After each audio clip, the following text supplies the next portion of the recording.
안녕하세요. 예디야기입니다. 예디야기의 사연을 여러분들에게 읽어드릴 DJ 유진입니다. 구독과 좋아요는 채널 운영에 큰 힘이 됩니다. 꼭 부탁드리며 전 여러분들의 댓글도 모두 읽고 있습니다. 댓글도 많은 참여 부탁드릴게요. 그럼 오늘의 사연 시작합니다. 누군가는 저를 촌스럽다고 말할지도 모르겠네요. 특히나 요즘과 같은 세상에서는 누군가는 비웃을지도 모르죠. 왜냐하면 제 꿈은 결혼이었기 때문입니다. 전 아주 어린 시절부터 행복한 결혼을 꿈꿨죠. 눈이 부시는 흰 드레스를 입은 저를 상상했습니다. 남편을 위해서 식사를 만들고 아이를 위해서는 좋은 엄마가 되고 싶었어요. 그렇게 29살의 나이에 저는 저의 남편을 만났고 오랜 시간 꿈에 그리던 결혼을 하게 되었습니다. 무엇보다 자상하고 일로도 성공한 남자였고 그 사람을 만나 결혼까지 가게 된 건 꿈같은 일이었죠. 하지만 결혼 3년 만에 그 꿈은 완전히 산산조각 나버리고 말았습니다. 어떻게든 유지해보려고 애를 썼지만 쉬운 일이 아니었어요. 솔직히 애를 쓴 건지 회피하려 한 건지 정확히 아직 잘 모르겠습니다. 하지만 제가 사랑하는 사람이 나쁜 놈이라는 진실과 저를 사랑한 게 아니었다는 건 확실했죠. 제게는 충격적인 경험이 남았고 그 일로 인해 아직까지도 힘들어하고 있습니다. 저희 부부 사이에 아이가 없다는 게 다행으로 느껴졌을 정도였죠. 남편은 결혼하기 전부터 승부욕이 굉장히 강한 사람이었어요. 연애 초에 본인 스스로가 자신에 대한 소개로 이야기해준 부분도 크게 다르지 않았죠. 학교 성적도 운동도 본인이 노력해서 손등에 꼭 1등이라는 도장을 받아야 만족했다고 하더라고요. 덕분에 좋은 성적으로 상위권 대학을 졸업했고 결국에는 대기업에 들어가기까지 했습니다. 회사에 들어가서도 멈추지 않고 자기 개발을 위해 늘 끊임없이 노력했다고 하더군요. 이런 성격만 들으면 고개를 갸웃하고 좀 그렇지 않나? 피곤할 것 같은데? 하는 친구도 있었습니다. 하지만 모르는 소리였죠. 당시 남자친구였던 그 사람은 연애 역시도 경쟁적으로 했습니다. 어감이 좀 그렇긴 하지만 기본적으로 경장을 깔고 있어도 상대였던 저를 대하는 방식은 달랐죠. 마치 제가 공주가 된 것 같은 느낌이 들게 했어요. 예를 들어 제가 동창회에 나간다고 하면 제 머리부터 발끝까지 모든 걸 명품으로 휘감아줬죠. 솔직히 굉장히 부담스럽기만 한 선물이긴 했지만 언제나 자신이 아니라 제가 위주였습니다. 오빠, 이거 나 좀 부담스러워 아무래도. 저번에도 하나 사줬잖아. 그거 들고 갈게. 자기야, 전에 그 친구 있잖아. 단발머리에 샤넬로 머리부터 발끝까지 장착하고 다니는. 왜? 그 친구 명품 가방 들고 나온 거 못 봤어? 아니, 난 그런 건 잘 모르겠고, 가방을 누가 봐. 그리고 걔도 그런 거 잘 티내는 애도 아니야. 나랑 딱히 절친도 아니고. 신경 안 써도 돼. 안 보는 척하면서 사실은 다 보는 거야. 나라고 여자 가방에 관심 있어서 본 거 같아? 그거보다 한 단계 위로 샀어. 그러니 들고 가. 알았어. 오빠가 사준 거라고 자랑해야겠네. 하지마. 그냥 네가 샀다고 해. 마음에 들어서. 동창회 가서 남자친구가 뭐 사줬다고 자랑하는 거 난 솔직히 더 별로야. 나랑 너만 알고 있으면 되지. 그리고 그 자리에서 네가 최고이기만 하면 난 만족하고. 즉, 남자친구는 저를 올리는 게 본인이 올라간다고 생각하는 사람이었던 거죠. 솔직히 처음이었어요. 이전 연애를 떠올리면 비교할 수 없을 만큼 행복했습니다. 단지 명품이나 여유로운 데이트 때문은 아니었어요. 실제로 저는 애초에 태어날 때부터 욕심이 없었습니다. 남들은 로또에 당첨되는 걸 떠올리면 꿈꿔왔던 걸 하거나 혹은 온전히 저축을 하겠다는 두 가지 상상을 하잖아요. 하지만 전 달랐죠. 오직 원룸 하나를 가지는 게 꿈이었습니다. 나머지는 저축? 이런 것도 아니었어요. 많은 것을 소유하는 것보다 딱 제가 머물 곳 하나, 그거면 됐고 나머지는 가족들, 그리고 힘든 친구들에게 줄 생각이었죠. 집이 풍족한 것도 아니고 좋은 회사에 다니는 것도 아니었지만 전 그냥 가진 것에 만족할 줄 알았습니다. 어쩌면 그런 욕심이 없어서 제가 늘 그 자리에 머물고 있을지도 모른다는 생각이 들 정도였죠. 믿지 않으실지도 모르겠지만 전 그 사람이 정말 끊임없이 노력하는 그 모습이 좋았던 겁니다. 이전 연애에서 볼 수 없었던 부분이기도 해요. 누구나 일을 하고 누구나 힘든데 항상 세상의 온갖 고민들을 다 떠안고 있는 것처럼 굴던 저의 전 남자친구는 몹시 게을렀습니다. 늘 피곤해했고 모든 걸 귀찮아했죠. 그러면서도 늘 출발선상에 대해서 이야기하곤 했어요. 집이 잘 사는 애들은 학자금 대출이 없다. 이미 출발선부터가 앞에 있는데 뭘 해도 따라갈 수 없다. 누구는 결혼하면 집도 사준다는데 난 오히려 돈을 줘야 된다. 항상 이런 말만 늘어났죠. 오래 만날수록 힘이 빠졌습니다. 불평, 불만. 그 사람을 좋아했지만 언제나 자신이 아닌 남 탓만 하는 게 싫었어요. 항상 기다리는 건 저였습니다. 1시간이고 2시간이고 혼자 멍하니 그 사람을 기다렸고 그 사람은 약속을 잊거나 시간이 늦었다는 걸 알면서도 천천히 걸어왔죠. 결국 헤어질 때도 나오지 않고 문자로 통보하더군요. 마지막까지 제 탓을 했죠. 네가 성공을 못하는 건 욕심이 없어서다. 구질구질한 너한테 실망이 너무 커서 헤어짐을 결심했다. 우린 너무 맞지 않다. 하지만 실상은 그냥 다른 여자가 생긴 거였어요. 저보다 더 어리고 예쁜 여자. 전 그 문자를 받고 길 한가운데에서 한참을 울었죠. 제 손에는 천일 기념을 위해 산 선물이 들려 있었어요. 평소에 가지고 싶다고 노래를 불렀던 그 시계. 다른 여자를 만나고 있다는 걸 알았음에도 끝까지 잡아보려고 나온 자리였죠. 전 3년이라는 시간 동안 그 사람에게 아무것도 아니었다는 걸 인정하고 싶지 않았습니다. 더구나 결혼을 약속했던 사람이었기에 제 상처는 너무나 컸죠. 제 꿈이 산산조각 나고 말았습니다. 저기 왜 그렇게 울고 계세요? 이걸로 좀 닦으세요. 얼굴에. 제게 손수건을 내밀던 남자. 그 사람이 지금의 남편이었죠.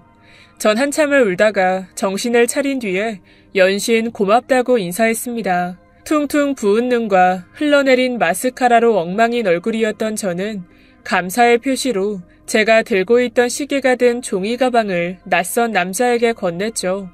어차피 제게는 필요 없는 물건이었으니까요. 남자는 당황했지만 전 그 자리를 서둘러 빠져나왔습니다. 그리고 얼마 가지 않아서 그 남자에게 연락이 왔어요. SNS를 통해서 저를 찾아냈다고 했죠. 솔직히 놀라긴 했지만 시계 때문이었습니다. 제가 그걸 선물할 때 사려고 올려둔 걸 보고 어렵게 찾게 되었다고 하더군요. 그렇게 몇 번의 만남 후에 우리는 사귀기 시작했죠. 그런데 그 얼마 후에 전 남자친구가 저를 찾아왔습니다. 내가 미안해. 다시 나랑 잘해보자. 어? 내가 그때 어떻게 됐었나봐. 미쳤나? 아이 너무 답답하고 앞날도 막막하고 그래서. 왜 갑자기? 그 여자랑 헤어졌어? 그래서? 알고 있었구나. 그게 아니야. 아니다. 맞아. 그 여자 만나보니까 만날수록 너 생각났어. 어찌나 바라는 게 많은지 매번 해달라고만 하고. 네가 바라는 이상형 아니야? 욕심 있는 여자. 늘 네가 나한테 그렇게 하라고 했었잖아. 어째 말에 가시가 있다. 난 그런 뜻 아니잖아. 지금 나이에 결혼 전제로 만나는데 그런 사치 부리는 여자랑 넌 다르다는 걸 말하고 싶었던 거야. 그래서 후회했고 네가 돌아온다면 진짜 결혼을. 결혼이 왜 너한테는 인질이 되어야 하는 거야? 난 그냥 결혼이 하고 싶은 게 아니야. 행복한 결혼. 그걸 원한 것뿐이야. 그리고 나 사귀는 사람 있어. 그 새끼? 그래, 내가 그 말도 하려고 왔어. 함부로 말하지 마. 좋은 사람이니까. 돈 많아서 좋은 사람인 건 아니고? 웃긴다. 너도 속물 다 됐구나. 그 인간 나한테 연락 왔었어. 완전 미친놈이라고 알아? 너 알고도 만나는 거야? 대체 무슨 근거로? 증거 있어? 증거 있냐고! 사실이었습니다. 날짜를 보니 저와 사귀기도 전, 아니, 애초에 만남이 있기 전에 연락을 했더군요. 제 연락처를 알아내려고 메시지를 보낸 모양인데 여기에 관심 끄라고 말한 전 남자친구는 제가 자신만을 좋아하는 그런 애라고 쏘아 말했고 그 사람은 이에 엄청난 흥분을 했는지 갑자기 두고 보면 알 것이라고 답장을 했던 거죠. 그래서 이게 뭐? 야, 너 바보야? 멍청이야? 얘가 널 좋아해서 만나는 것 같아? 일부러 나 보라고 너랑 근사한 곳에 가서 사진 찍어서 올리는 거야. 착각하지 마. 얘가 너랑 결혼할 것 같냐? 아니, 미쳤어? 중소기업 다니지 집안 형편도 안 좋지. 그렇다고 얼굴이 되냐 몸이 되냐? 우리 솔직해지자. 나도 너 성격 좋은 거 하나 보고 만났어. 너 스스로도 알지? 전 이를 악물고 뺨이라도 한 대 올려줄 심산으로 손을 들었습니다. 그런데 허공에서 제 손이 확 낚이더니 퍽 하는 둔탁한 소리와 함께 전 남자친구가 길바닥으로 쓰러지더군요. 제 손을 잡은 건 당시 남자친구였던 지금의 남편이었습니다. 그 사람의 이마에는 핏대가 서 있었죠. 경직된 턱과 드러난 치아, 항상 부드럽게 웃던 그 사람과는 전혀 딴판이었습니다. 날 쳐? 감히? 너 내가 고소할 거야? 전 남자친구는 욕설과 함께 소리를 질렀어요. 고소해. 마음대로 해봐. 돈 필요해서 그러는 것 같은데. 너 고소해서 내가 회사에서 얼굴도 못 들고 다니게 해줄게. 내가 못할 줄 알아? 나도 한다면 해. 알아? 야, 고소만 해봐. 그럼 나도 가만히 안 있어. 스토킹으로 신고하고 너희 회사 앞에서 매일매일 1인 시위할 줄 알아? 알았어? 전 남자친구는 거의 울 것 같은 표정으로 일어나서 저를 노려봤죠. 너 정말 후회해. 저 새끼 그냥 너 가지고 노는 거야. 그래도 상관없어. 적어도 너 같은 짓은 안 하니까. 그거 아닌데. 나 이 사람이랑 결혼 생각하고 있어요. 그러니까 또 찾아와서 수작 부리면 죽을 줄 알아요. 그는 어린 아이를 타이르는 듯 다시 부드럽게 바뀐 말투와는 달리 무서운 경고를 날렸어요. 전 놀라서 입을 벌렸고 전 남자친구는 저주를 퍼부으며 자리를 떴습니다. 제 귀에는 다른 말은 들리지 않았죠. 오직 결혼이라는 단어가 머릿속에 떠다녔습니다. 결혼, 대체 그게 뭐라고?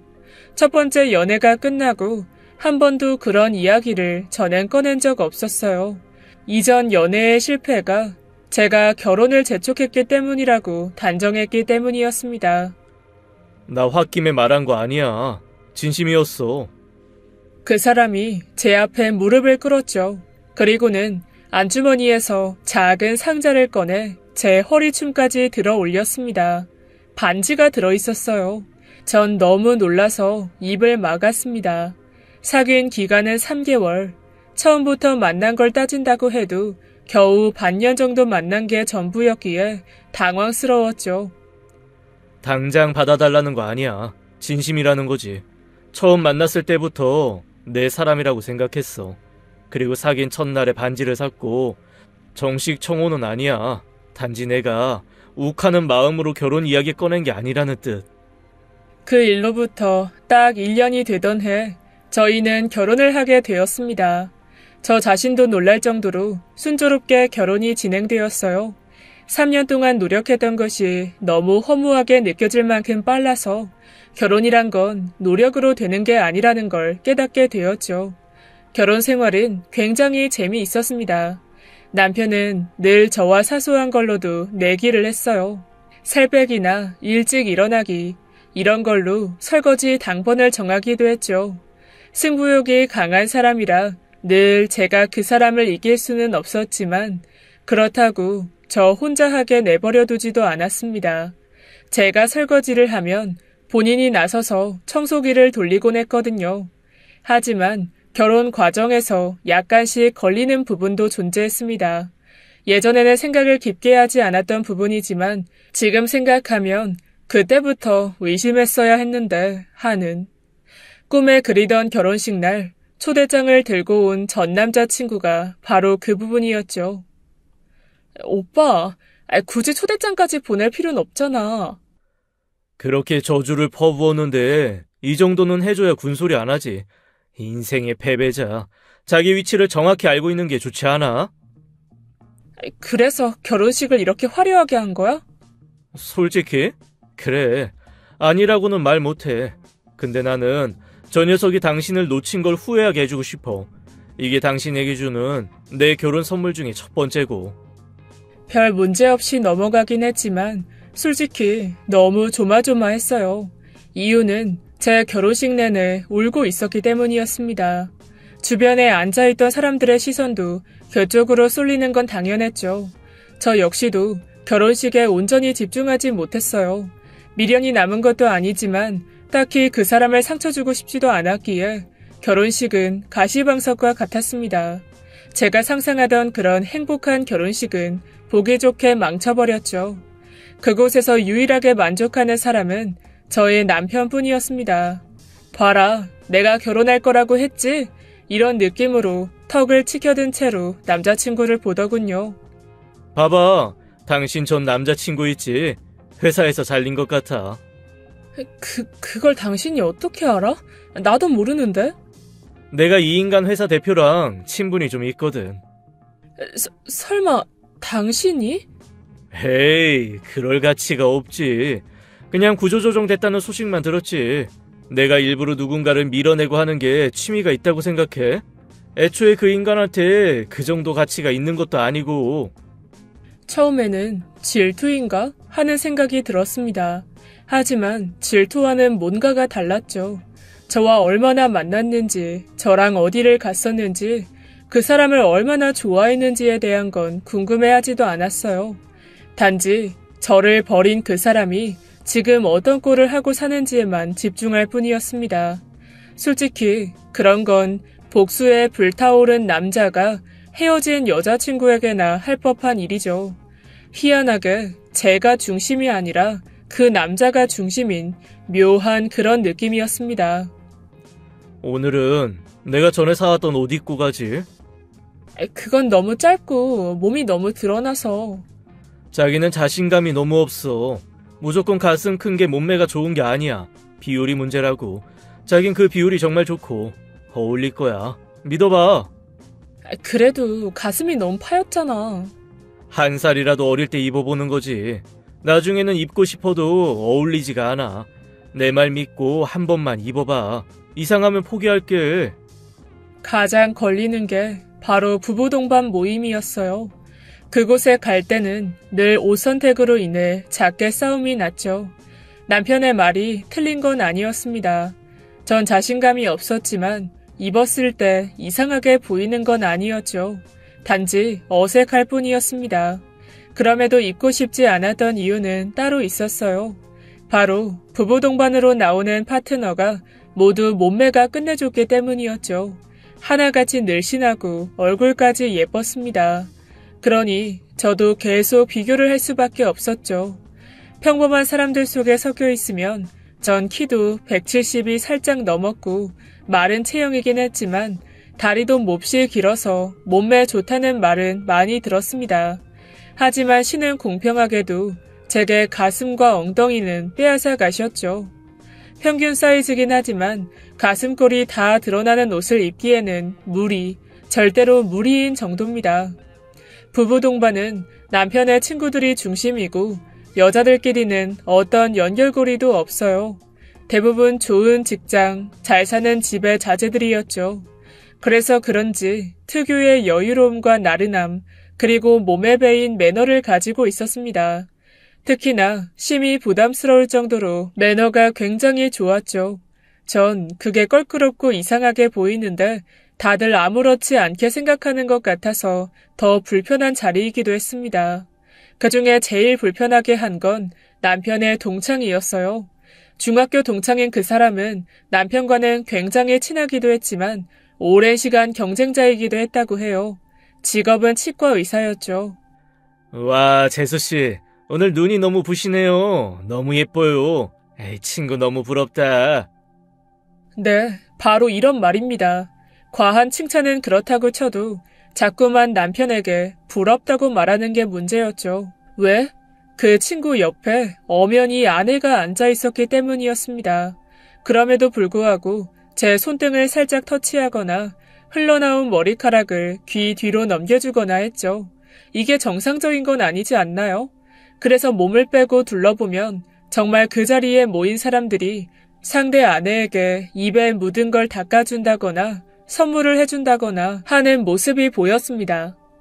이게 그냥 습관적으로 몸에 밴 건가? 원래 잘 사는 사람들은 이렇게 사나? 혼란스러웠지만 전 일단 그렇게 생각했죠. 이 부분을 남편에게 이야기해봤지만 대수롭지도 않게 넘기더라고요. 자기야, 제발 쓸데없이 경계하지 마. 다들 그렇게 해. 내 친구들 누구나 다 그렇고 그냥 공주 대접이다 그렇게 생각하면 되잖아. 당신은 잘 대해줘도 받을 줄 모르는 게 문제야. 받아봐야 주기도 하지. 받는 법을 모르잖아. 그럼 딱 거기에서 멈추는 거야. 저도 그때는 곰곰이 생각했어요. 어쩌면 내가 정말 색안경을 끼고 그 사람들을 대했을지도 모르겠다 하는 생각이 들었어요. 대가 없이 호의를 베푸는 걸 받아본 적이 없었기에 사심없는 작은 스킨십에 민감하게 받아들였을지도 모르겠다 인정했죠. 그리고 남편의 의견을 수용하기로 마음먹었습니다. 이전에는 피하거나 정색하면서 거절했던 호의를 자연스럽게 웃으며 받기 시작했어요. 쉽지는 않았지만 노력했죠. 특히나 치과 의사인 남편의 가장 친한 친구가 제게 가장 잘 대해줬습니다. 작은 선물도 주고 치과 치료도 무료로 해주었죠. 치료 끝나면 저랑 밥 먹으러 가실래요? 네. 치료도 그냥 해주셨으니 제가 맛있는 거 사드릴게요. 남편의 친구는 눈이 부시게 흰 이를 드러내며 웃었습니다. 진짜 제 친구 말이 맞긴 하네요. 특이해요. 제가요? 네. 칭찬입니다. 오해는 하지 마세요. 저한테 밥을 사준다고 한 여자들은 없었거든요. 당연하게 받을 줄만 알지. 내 아내도 그렇고. 전 떨떠름하게 웃었죠. 이건 제 생각인데 부부 동반으로 나온 여자 중에 재수 씨가 제일 성격도 좋고 몸매도 좋은 것 같아요. 그건 좀 아내분도 미인이시고 몸매도 좋으신데요. 다 수술한 거죠. 거기 여자들 싹 다 공사한 거예요. 그건 제 친구도 알아요. 딱히 비밀도 아니라서. 어색한 식사를 끝내고 집까지 굳이 데려다 준다고 고집을 피우더군요. 그런데 집 앞에 다 와서는 그 친구가 제 왼손을 잡는 겁니다. 악수? 인사? 저 그쪽 마음에 드는데 우리 만나볼래요? 장난치시는 거죠? 농담이 좀 그런 것 같은데요? 진심이라고 하면 믿어줄래요? 그거 알아요? 저 그쪽 길에서 울고 있을 때 제 친구 옆에 서 있었어요. 손수건 줄 때. 그 순간을 매일 후회했습니다. 제가 먼저 줬다면 그때 왜 손수건을 가지고 가지 않았을까 하면서요. 순간 목이 꽉 막히고 답답한 느낌이 들었죠. 전 결혼을 했고 그쪽도 유부남인데 더구나 제 남편과 가장 친한 분이시잖아요. 이혼하고 와요. 저 아내랑 별거 중이거든요. 조만간 이혼할 계획이고요. 추파 이런 거 아닙니다. 진심이죠. 원한다면 각서라도 써줄 수. 전 손을 뿌리치고 차에서 내렸습니다. 그 사람도 바로 차에 내려서 저를 불렀지만 전 빠른 걸음으로 집으로 들어와 문을 단단히 걸어 잠그고 숨을 몰아쉬었어요. 잠깐 고민했고 바로 남편에게 이 사실을 알렸습니다. 그런데 남편의 반응이 기묘했어요. 웃고 있는 거예요. 분명 희미하지만 미소를 보이고 있었죠. 더구나 제게 예민하다면서 그냥 농담을 한 거 가지고 유난스럽게 군다고 하더군요. 유난? 유난이라고 했어? 알았어. 그럼 일단 내가 친구 만나볼게. 그리고 정확히 왜 그런 건지 물어볼게. 워낙 장난이 심한 녀석이기도 하니까 혹시나 당신한테 장난치다가 선 넘었던 거라면 내가 몇 대 때려주기도 할 거니까 흥분 가라앉혀. 며칠을 기다렸지만 남편은 계속 답을 미루기만 했죠. 그래서 저는 결단을 내렸습니다. 남편 친구를 직접 만나서 따지기로 한 거죠. 녹음기도 챙겼습니다. 남편이 정말 심각성을 알기를 바랬죠. 집은 이전에 가본 적이 있어서 어렵지 않게 찾을 수 있었습니다. 그런데 집 앞에 익숙한 남자의 뒷모습이 보였어요. 남편이었습니다. 전 얼른 가로수 뒤로 몸을 숨겼어요. 자세히 보니 남편의 앞에 여자가 서 있더군요. 바로 친구의 아내였죠. 둘은 뭔가 심각한 대화를 하는 것처럼 보였어요. 모르는 사람이 봤다면 흡사 연인의 싸움처럼 보이기에 충분한 몸짓과 거리였습니다. 그리고 이내 둘이 한참을 실랑이하던 끝에 입을 맞췄죠. 밀어내는 여자와 더욱 강하게 밀어붙이는 남자. 그 남자는 바로 제 남편이었습니다. 그 장면을 보다가 뒤로 돌아섰는데 제가 숨쉬고 있는 걸 까먹었는지 호흡이 심하게 말려들기 시작했어요. 어깨는 들썩이고 심장은 벌컥거리고 다리에는 힘이 풀려서 주저앉고 싶었습니다. 그런데 제가 숨어있는 곳과 약간 떨어진 대각선 방향에 어떤 남자가 서 있었어요. 다름 아닌 남편의 친구였습니다. 그 둘의 사진을 찍고 있는 것처럼 보였죠. 이제야 그 사람이 왜 제게 지나친 관심을 보였는지 알게 되었어요. 자신의 아내와 바람난 친구, 이를 위해서 저에게 접근한 게 확실했습니다. 머리가 너무 어지러웠고 속이 울렁거려서 그 자리에서 먹은 걸 다 토해내고 말았죠. 그리고 집으로 돌아와 참고 있던 눈물을 터뜨렸습니다. 가슴이 갈기갈기 찢어지는 느낌이었어요. 결혼한 지 겨우 2년밖에 되지 않았는데 순간적으로 이혼을 떠올렸지만 제가 바라는 게 아니었어요. 전 남편을 사랑하고 있었습니다. 촌스러웠지만 제 선택은 결혼을 유지하는 거였죠. 제가 할 수 있는 일은 많지 않았어요. 그 여자를 찾아갔습니다. 약속 장소인 커피숍 내부로 그 여자가 걸어 들어오는데 앉아있던 사람들의 시선이 쏠릴 정도로 예쁜 여자였죠. 굵게 웨이브진 풍성한 갈색 머리, 작은 얼굴에 완벽한 몸매의 여자. 그쪽이 저한테 연락할 줄은 몰랐네요. 왜요? 남편이랑 결혼이라도 하려고 해요? 전 이해할 수 없어서 눈만 깜빡거렸습니다. 이혼해줄게요. 어차피 남편이랑 별거 중이라. 아니요. 무슨 말씀이신진 모르겠지만 제 남편 때문에 이 자리에 온 거예요. 전 눈을 꾹 감고 양손에 힘을 주고 다시 말했죠. 저희 남편이랑 헤어져 주세요. 여자는 고개를 옆으로 꺾더니 나른하게 말하더군요. 둘 다 가지겠다, 그 말을 하는 건가요? 전 눈을 똑바로 뜨고 모르겠다는 표정을 지었고 여자도 몇 초 후에 몸을 똑바로 했습니다. 지금 우리 서로 다른 말을 하는 것 같죠? 여자는 고개를 끄덕였어요. 우리는 각자의 이야기를 천천히 꺼내기 시작했죠.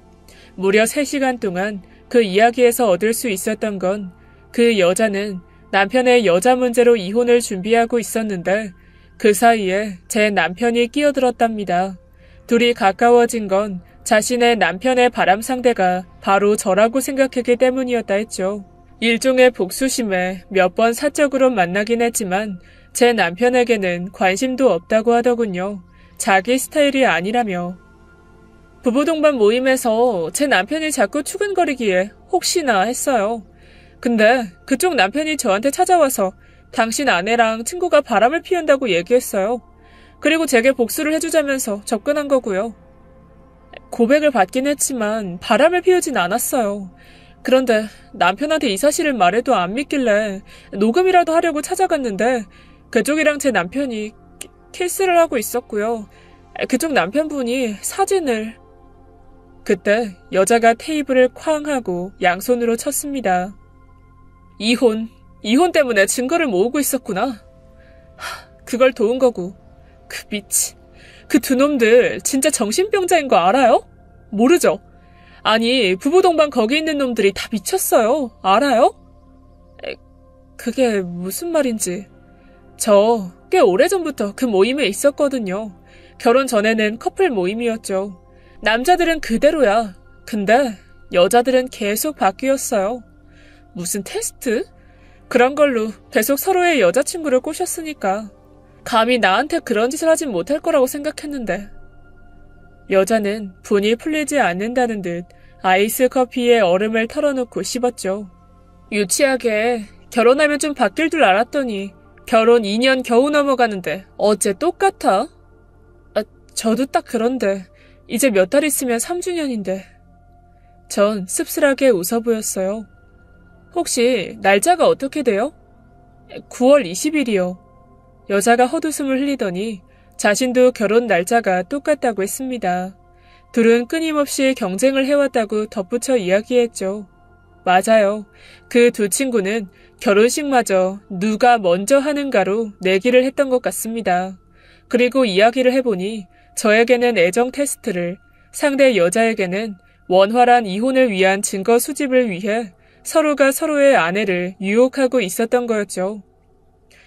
그쪽 정말 결혼 유지할 건가요? 잘 모르겠어요. 아직 너무 혼란스럽고.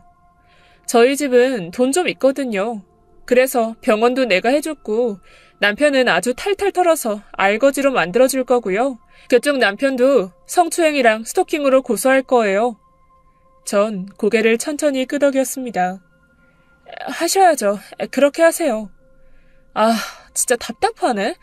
진짜로 이런데 결혼을 유지한다고? 내가 그쪽 생각해서 고소는 뒤로 밀어줄게요. 연락해요. 혼자선 많은 생각을 했죠. 결론이 나지 않았어요. 그래서 남편에게 다른 이야기는 모두 빼고 친구의 아내와 키스를 하는 걸 봤다는 것만 가지고 따져 물었습니다. 그런데 남편은 그 이야기를 듣고는 껄껄 웃더군요. 배를 잡고 미친 듯이 뒹굴었죠. 녹음? 진짜 그걸 하려고 거길 갔어? 확실하다더니. 그래서 걱정했는데 역시 내가 여자 보는 눈은 끝내준다니까. 절대 유혹에 흔들리지 않을 여자. 내 여자. 지금 그게 웃을 일이야? 단순한 경쟁이었어. 전에는 그 친구한테 내 여자 빼앗겼단 말이야. 지금 생각해도 열받아. 근데 결혼하고 나서 이제 걔는 완전 끝난 거지. 이혼도 당하고 병원도 빼앗기고. 역시 내가 승자야. 그리고 그 키스 오해하지 마. 그냥 나한테 넘어온 거고 겸사겸사 친구도 도와야 해서 어쩔 수 없이 한 거야. 서러워서 눈물이라도 날 줄 알았는데 정말 오만정이 뚝 떨어졌어요. 경쟁이니 승리자라니 자신의 아내를 가지고 내기를 했다는 사실에 미안함은 전혀 보이지 않았죠. 전 최선을 다해서 그들만의 세상, 소위 돈 많고 직업 좋고 배경 좋은 사람들을 이해해 보려고 했어요. 하지만 역시 그들은 애초에 비정상적인 사람들이었으며 그저 재미로 사람의 마음을 가지고 노는 것뿐이었습니다. 그리고 그게 행복해 보이지도 않았죠. 생각이 정리되니 머리가 차갑게 식는 기분이 들었습니다. 더 이상 화가 나지도 않았어요.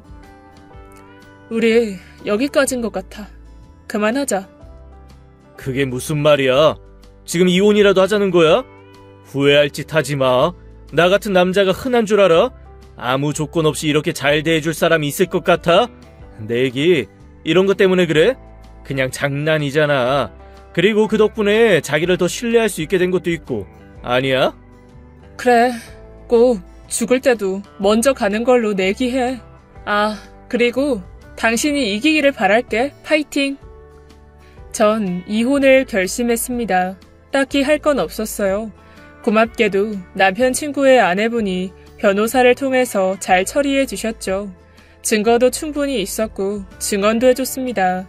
그리고 저희의 이혼 조정이 끝나고 나서 그 여자분도 바로 고소를 준비했죠. 그녀는 무서운 사람이었습니다.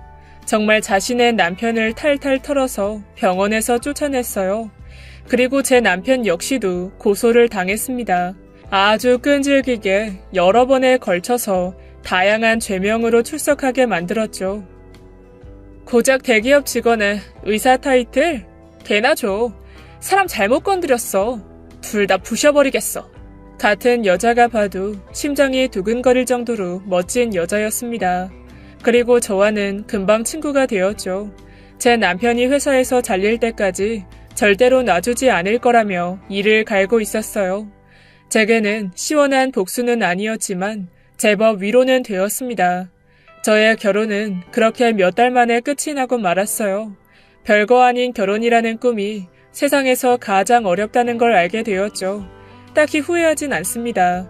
어린 시절부터 꿈꾸던 결혼에 대한 꿈이 사라진 건 안타깝지만 이제는 저 자신을 좀 더 아끼려고 해요. 비록 다신 떠올리기 싫은 기억으로 남았지만 누군가를 위한 삶을 꿈꿔왔던 바보 같은 저에게 내려진 벌이라고 생각하고 있어요. 앞으로는 다른 누가 아닌 제 자신을 위해서 저를 가장 우선시하는 그런 삶을 살아보려고 합니다. 응원해주세요. 지금까지 예디학이었습니다. 끝까지 함께해주신 여러분 진심으로 감사드리며 전 내일 이 시간 다시 돌아올게요. 감사합니다.